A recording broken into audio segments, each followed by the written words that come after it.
28 సంవత్సరాల experience evidence based గల ఆయుర్వేదిక multi speciality hospital KSUSC hospital మన హైదరాబాద్ లో వస్తే అసలు ఈ పార్టీ సస్టైన్ అవుతుందా అనేటువంటిదేమో కొంతమందికి ఉన్నది. ఇది కొంచెం డిఫరెంట్, అంటే విరుద్ధమైనటువంటి అభిప్రాయాలు. మీరు ఎట్లాగ చూస్తున్నారు ఫ్యూచర్ని? విక్రమ్ గారు, మీకు కూడా తెలుసు, అందరికీ తెలుసు, పాలిటిక్స్ ఆర్ డైనమిక్ అంటారు. ఇవాళ ఉన్న పరిస్థితి రేపు ఉండదు. అదే పాలిటిక్స్ అంటే. పాలిటిక్స్ అనేటటువంటి ప్రజలు ఎట్లా ఆలోచిస్తారనేటటువంటిది కూడా 5 ఏళ్ల తర్వాత ప్రజల ఆలోచనలు ఎలా ఉంటాయి అనేటటువంటిది మనం అనేక రాష్ట్రాల్లో చూస్తూ ఉన్నాం.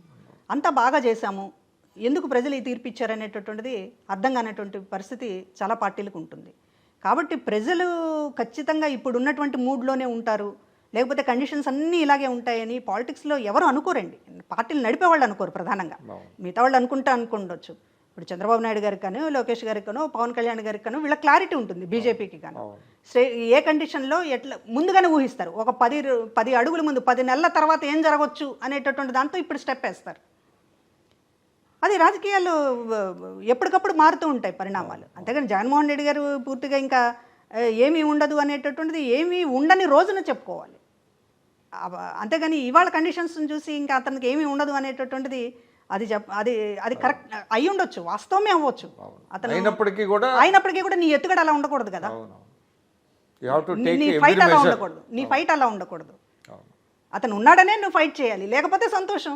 లేకపోతే సడన్ గా అతను వేరే రూపం తీసుకుంటే అంతే కదా, వాక్యూమ్ అతను వేరే వాళ్ళు ఫిల్అప్ చేయొచ్చు, లేకపోతే అతనే కొత్త రూపంలో రావచ్చు. తర్వాత అండి, మీరు అది వచ్చిన తర్వాత చిరంజీవి గారిని ఏమన్నా కలిసారా? చిరంజీవి గారిని ఆయన బర్త్డే విషెస్ చెప్పడమేనండి. అప్పుడప్పుడు బర్త్డేకి విషెస్ చెప్తా, ఆయన కూడా చాలా ప్రేమగా మాట్లాడతారు. ఏదైనా మనస్ఫూర్తిగా ఉండడంలో చిరంజీవి గారి తర్వాత ఎవరైనా హృదయపూర్వకంగా మనుషుల్ని ప్రేమించడం కానీ, కుటుంబం కానీ, సురేఖ గారు కూడా, ఈవెన్ రామ్ చరణ్ గారు కూడా నా పట్ల చాలా అభిమానం చూపించేవాళ్ళు. అంటే ఈ పార్టీలోంచి బయటకు వచ్చాక ఇంకా కలవలేదు. అంటే ఇన్ కేసు మీకు జనసేన నుంచి వచ్చింది అనుకోండి కాళ్ళు, అప్పుడు ఏం చేస్తారు రమ్మని? నేను చెప్పాను కదండి, మనం అడగకుండా ఆహ్వానించేటటువంటి పరిస్థితులు కూటమిలో ఏ పార్టీకి లేదు. మనం అడిగితే తప్పనిసరిగా నాకు జనసేన నుంచి మీద సామ్నేని ఉదయభాను గారు వీళ్ళు పార్టీలోకి వస్తే బాగుంటుందని మా జగ్గయ్యపేట కాబట్టి మా జగ్గయ్యపేట ఎమ్మెల్యే చేశారు. ఇప్పుడు కృష్ణా ఎన్టీఆర్ జిల్లా అధ్యక్షుడు కూడా అయ్యారు జనసేన పార్టీ. ఆయన ఆహ్వానించారు, జనసేనలోకి వెళ్దాము, పవన్ కళ్యాణ్ గారిని కలుద్దాము అని. అసలు కేసులు పడతాయి అనేటువంటి భయంతో చాలామంది వెళ్ళిపోతున్నారు అనేది ఒక టాక్ ఉందండి. అంటే అఫ్కోర్స్ మీకు అటువంటి ఇబ్బంది లేదనుకోండి. ఇవాళ ఎవరైతే అంటే తెలుగుదేశంకి వ్యతిరేకంగా పనిచేశారో వాళ్ళు ఇవాళ జనసేనలో వెళ్ళి ఒక షీల్డ్ లాగా పెట్టుకున్నారనే మాట కూడా వినపడుతుంది. అంటే నేను ఇది పూర్తిగా కేసులు భయంతో వెళ్తారనేది అనుకోవడం లేదండి. అంతగా పొలిటికల్గా కూటమి ప్రభుత్వం అయినా టార్గెట్ జగన్మోహన్ రెడ్డి గారు ఉంటుంది తప్ప అందరినీ టార్గెట్ చేసుకుని కేసులు పెట్టి వెంటాడతారనేటటువంటి అంత పొలిటికల్ సిచ్యువేషన్స్ ఉండవు. కాబట్టి వెళ్ళే వాళ్ళందరూ కూడా ఏదో ఒక భయంతో వెళ్తున్నారు. కొంత రీజన్ ఉండొచ్చు, కాదని నేను పూర్తిగా కొట్టేయడం లేదు. కానీ మెయిన్గా ఏంటంటే జగన్మోహన్ రెడ్డి గారితో ఉండడం అనేటటువంటి దాన్ని ఇక్కడ ఎవరు కూడా దాన్ని ఇష్టపడట్లేదు, ఆమోదించలేకపోతున్నారు, ఇష్టపడలేకపోతున్నారు. చూసాం కదా, 5 ఏళ్ళు చూసాము, రిజల్ట్ వచ్చింది, ప్రజలు అర్థం చేసుకున్నారు. మళ్ళీ ఒకవేళ ఆయన వచ్చినా కూడా ఇంతే ఉంటుంది. ముందు ఆయన ముఖ్యమంత్రి కాడనేటటువంటి సంగతి తర్వాత, ముఖ్యమంత్రి అయినా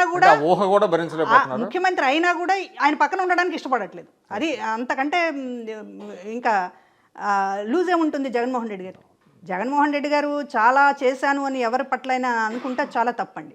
అదేవిధంగా చాలామంది మాట్లాడుతూ ఉంటారు, పోతే ఏమవుతుంది, ఒకళ్ళు పోతే ఏమవుతుంది, వాళ్ళు పోతే ఏమవుతుంది, వీళ్ళు పోతే ఏమవుతుంది, పార్టీకి ఏమి నష్టము, ఇదంతా కూడా మాట్లాడుతుంటారు. ఇప్పుడు పోతే నష్టం ఉండదు, నేను కూడా చెప్తాను. ఒకళ్ళు పోవడం వల్ల, ఒక నాయకుడు పోవడం వల్ల ఏదో మొత్తం కూడా పార్టీకి మేజర్ లాస్ అనేటటువంటిది ఎప్పుడూ ఉండదు, ఏ పార్టీకి ఉండదు. కానీ ఇంతమంది పోతున్నారంటే నీ నాయకుడు క్రెడిబిలిటీ ఏంటనేది ప్రజలు ఆలోచిస్తారు కదా, కనీసం ఒక ఇంట్రోస్పెక్షన్ అనేది ఉంటుంది కదా. ఇప్పుడు ప్రజలు ఆలోచిస్తారు కదా, నీ తల్లి ఎందుకు నీకు సపోర్ట్గా లేదు, నీ చెల్లి ఎందుకు సపోర్ట్గా లేదు, నీ కుటుంబ సభ్యులు ఎందుకు సపోర్ట్గా లేరు, నీతో పాటు నడవాలనుకునేటటువంటి నాలాంటి వాళ్ళు ఎందుకు లేరు, ఇదంతా కూడా ప్రజలు ఆలోచించకుండా కళ్ళు మూసుకుంటారని అనుకుంటే మీరు అదే భ్రమల్లో ఉండండి, తప్పేం లేదు. కానీ ఏదో ఒక 1 డే మళ్ళీ హిస్టరీ రిపీట్స్ లాగా అయ్యే అవకాశం ఉందంటారు. హిస్టరీ రిపీటే కదా. ఇప్పుడు జగన్మోహన్ రెడ్డి గారు 2014లో ఆ రోజు 2014లో ఎందుకు దీనికి సంబంధించినటువంటిది ఆయనకి మొత్తం కూడా రేపో మాపో అధికారం వస్తుంది అనేటటువంటి దాని దగ్గర నుంచి ఎందుకు పడిపోయాడు? ఆయన మీద ఉన్నటువంటి కేసులకు సంబంధించినటువంటి దాంట్లో సరి అయినటువంటి సమాధానం ఆ రోజున జనం చెప్పలేకపోయాడు, జనం నమ్మలేకపోయారు. ఒక ముఖ్యమంత్రి ఇన్ని కేసులతో ఉంటే ఎలాగా విడిపోయినటువంటి రాష్ట్రం అనేటటువంటి అభిప్రాయంతో ఉండడం వల్ల ఆ రోజున మీకు అధికారం అప్పచెప్పలేదు.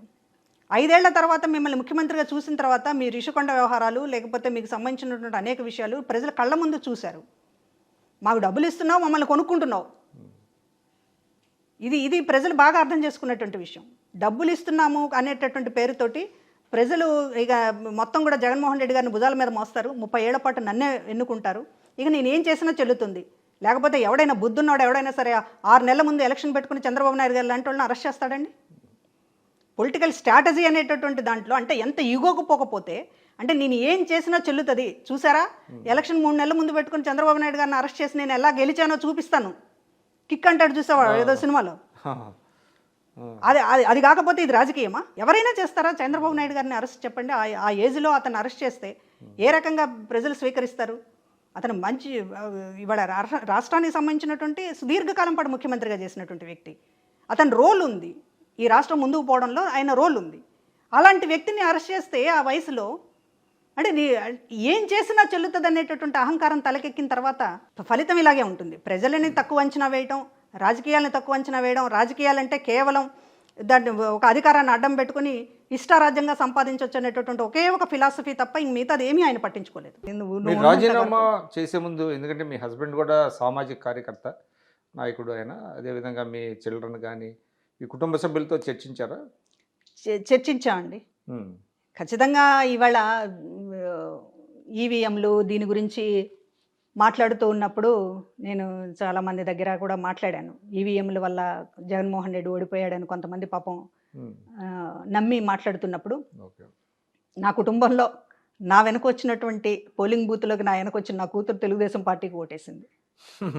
ఇంటికి వచ్చి తర్వాత ఎందుకు జరిగింది అని అంటే ఖచ్చితంగా యూత్ ఎట్లా ఆలోచిస్తున్నారు అనేటటువంటిది చాలా క్లియర్గా అర్థమైంది. అనేక మంది రెడ్డి సామాజిక వర్గం రాయలసీమలో పార్టీ నాయకులకు సంబంధించి మాట్లాడినప్పుడు మా ఇంట్లో ఓటు వేయలేదండి, జగన్మోహన్ రెడ్డి గారికి ఓటు వేయలేదండి అని ఆ రోజే చెప్పారు. అంటే రెడ్డి సామాజిక వర్గం కూడా పూర్తిగా రాయలసీమలో ప్రధానంగా. మరి ఇంత కళ్ళ ఎదురుగా మన చుట్టూ జరుగుతున్నటువంటివి, మన కుటుంబంలో ఏం జరుగుతుందో తెలిసిన తర్వాత నాయకులు ఎవరు కూడా ఈవీఎం అని జగనో లేకపోతే ఇంకొకళ్ళో అంటే నాయకులు ఎవరు కూడా మాట్లాడలేకపోతున్నారు.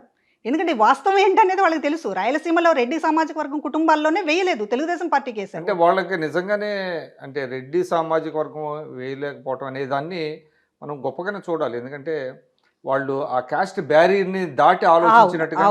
అవునండి, సమాజం గురించి ఆలోచించారు, రాష్ట్రం గురించి ఆలోచించారు. జగన్మోహన్ రెడ్డి గారి పోకడలి రాజకీయాలకు మంచిది కాదు, చాలా ప్రమాదకరమని భావించబట్టే ఇవాళ కులాలం అనేటటువంటిది ఒక ఏరియాలోనే రోల్ ప్లే చేస్తుందండి.